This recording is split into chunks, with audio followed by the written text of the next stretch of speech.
ভেঙে যেত কাঁধে করে গো, আজকে আমার ছেলের মুখে আগুন দিতে হবে রে। দেশরক্ষার ব্রত নিয়ে সীমান্তে পাড়ি দিয়েছিলেন বীরভূমের ভূমিপুত্র অনুপম মণ্ডল, কিন্তু সেই স্বপ্ন যে এভাবে অকালে থমকে যাবে তা কল্পনাও করতে পারেনি তার পরিবার। জম্মু কাশ্মীরে কর্মরত অবস্থায় মোল্লারপুর থানার সৌজ গ্রামের এই তরুণ সেনাকর্মীর আকস্মিক মৃত্যুর খবর আসতেই শুক্রবার সকাল থেকে গোটা গ্রাম জুড়ে নেমে এসেছে গভীর শোকের ছায়া। পরিবার সূত্রে জানা গিয়েছে, গত বৃহস্পতিবার সন্ধ্যায় মা মল্লিকা মণ্ডলের সঙ্গে শেষবার ফোনে কথা হয়েছিল অনুপমের। পরিবার সূত্রে জানা গিয়েছে, ছেলের গলায় কোনো অস্বাভাবিকতা ছিল না কোনো বিপদের আভাস, কিন্তু সেই হাসি ভরা কণ্ঠস্বরে যে শেষবার শোনা যাবে তা বুঝতে পারেননি কেউই।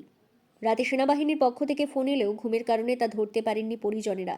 শুক্রবার সকালে যখন ফের যোগাযোগ করা হয় তখনই জানানো হয় অনুপম আর নেই। ছেলের মৃত্যু সংবাদে ভেঙে পড়েছেন বাবা রামপ্রসাদ মণ্ডল ও মা মল্লিকা মণ্ডল সহ পরিবারের অন্যান্য সদস্যরা। কান্নায় ভেঙে পড়েছেন আত্মীয় স্বজনেরাও। তবে ঠিক কী কারণে তার মৃত্যু হয়েছে তা এখনও স্পষ্ট করে জানানো হয়নি। পরিবারের তরফে জানানো হয়েছে, ছোটবেলা থেকেই দেশের সেবা করার অদম্য জেদ ছিল অনুপমের মনে। সেই লক্ষ্যেই 2022 সালে অগ্নিবীর প্রকল্পে সেনাবাহিনীতে যোগ দেন তিনি। গত সরস্বতী পুজোর ছুটিতে শেষবার বাড়ি এসেছিলেন। পরিবারের সঙ্গে আনন্দের কয়েকটা দিন কাটিয়ে ফের ফিরে গিয়েছিলেন কর্তব্যের টানে জম্মু কাশ্মীরের সীমান্তে। আমার তো প্রায় রাতে মার সঙ্গে কথা হলো ফোনে, 8টা 8:30 দিয়ে ওরা আবুকে বললো যে তুমি খানিক পরে ফোন করবো, খেয়ে আছি, দিয়ে তোমাকে ফোন করবো, দিন ডিউটিতে যাবো। দিয়ে রাতে মনে হয় ফোন করেছিল, আমরা ঘুমিয়ে গিয়েছিলাম। তারপরে সকালে আবার ফোন ব্যাক করে খবরটা পাই। কি বললো ফোন করে? ফোনে বললো গুলি লেগেছে, আর অনুপমকে বাজাতে পারলাম না। মেসমশাই অনুপমকে বাজাতে পারলাম না, তাই বললো। ফোন খুব পরিচিত অফিস থেকে করেছিলেন? অফিসে তো বর্ধমান, পূর্ব বর্ধমান বাড়িও, খুব পরিচিত বটে আমার।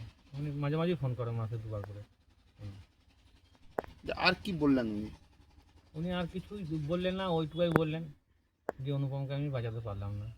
মেসমশাই কবে নাগাদ বাড়ি ফিরবে মনে হচ্ছে? কিছু জানিয়েছে এমন কিছু অফিস থেকে? না, এখন তো জানায়নি, অফিস থেকে জানা তো পৌঁছায়নি। এখান থেকে কে কে গেছে আনতে? দুটো ভাই বুঝিয়েছে। বীর সন্তানের এই অকাল মৃত্যুর খবর ছড়িয়ে পড়তেই শোকস্তব্ধ হয়ে পড়েছে গোটা সৌজ গ্রাম। প্রিয় ছেলেকে শেষ শ্রদ্ধা জানাতে এবং শোকার্ত পরিবারটির পাশে দাঁড়াতে এখন অধীর অপেক্ষায় রয়েছেন গ্রামবাসীরা।